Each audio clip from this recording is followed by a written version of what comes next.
Ricardo tiene un encargo muy importante y es hasta qué punto sirven los tratados internacionales, los convenios, las organizaciones mundiales para frenar la violencia en general y los conflictos armados en particular. Conozcamos más detalle, algo que no se habla mucho en los medios de comunicación y que existen y que deberíamos exigir que se cumpla. ¿Para qué está el Convenio de Ginebra? Conozcamos más detalles de este convenio. Veamos. El derecho internacional humanitario protege a las personas en todo el mundo al limitar el sufrimiento que provocan las guerras.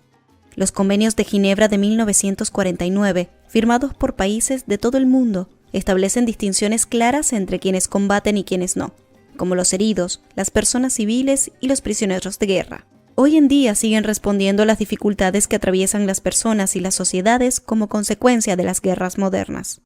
El primer convenio protege a los militares heridos y enfermos. Establece la obligación de dar un trato humano, atención médica y protección contra la violencia, en particular contra el homicidio y la tortura. Dispone la recolección de los enfermos, heridos y fallecidos, así como la protección del personal y las instalaciones de salud. El convenio reconoce la Cruz Roja y la Media Luna Roja como signos visibles de protección. El segundo convenio adapta el primero a las Fuerzas Armadas en el mar, los heridos, los enfermos y los náufragos. El tercer convenio protege a los prisioneros de guerra. Se los debe tratar con humanidad y en particular no pueden ser asesinados ni torturados en ninguna circunstancia. No deben ser sometidos a violencia sexual.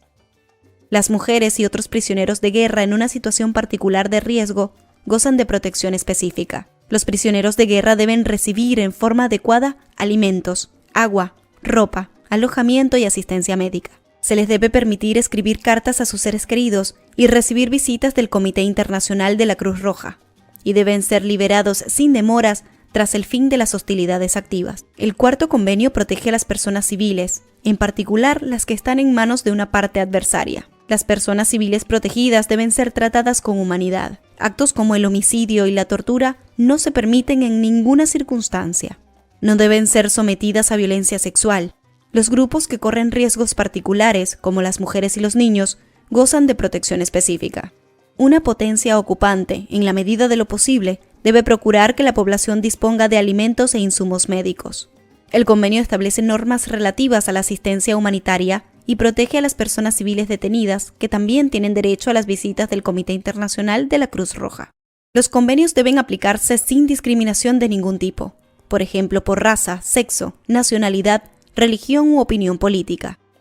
Mientras que los convenios regulan los conflictos armados internacionales, es decir, entre los estados, el artículo 3, común a todos ellos, concede protección fundamental en todos los conflictos no internacionales, es decir, aquellos en los que participan actores no estatales. Esta disposición es muy importante, ya que este tipo de conflictos representan la mayoría en la actualidad.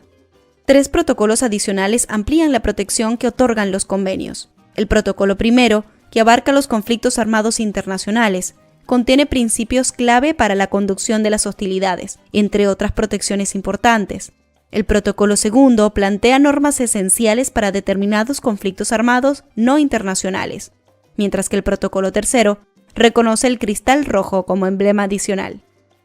El derecho internacional consuetudinario complementa los tratados para todo tipo de conflicto armado. El derecho internacional humanitario defiende a la humanidad en medio de los conflictos. Su objetivo es prevenir lo peor en los peores momentos. Cuando se respeta, puede evitar que se produzcan daños extremos y facilita así el retorno a la paz. No se está respetando este tipo de convenios suscritos por muchos estados. ¿Qué estamos viendo? A futuro, en el corto, mediano y largo plazo, ¿se va a mantener esta constante? Se habló ahí de crímenes de guerra, se habló en el caso de civiles, de niños, que estos no pueden ser materia de una ofensa de tal manera que no se le permita tener alimentos, de tener agua. Es decir, se está normalizando la violencia, como señala Ricardo. ¿Hasta qué punto se normaliza el ver morir a tanto ser humano? Y eso es lo que está quedando para los próximos años. Se está dando ese mal ejemplo.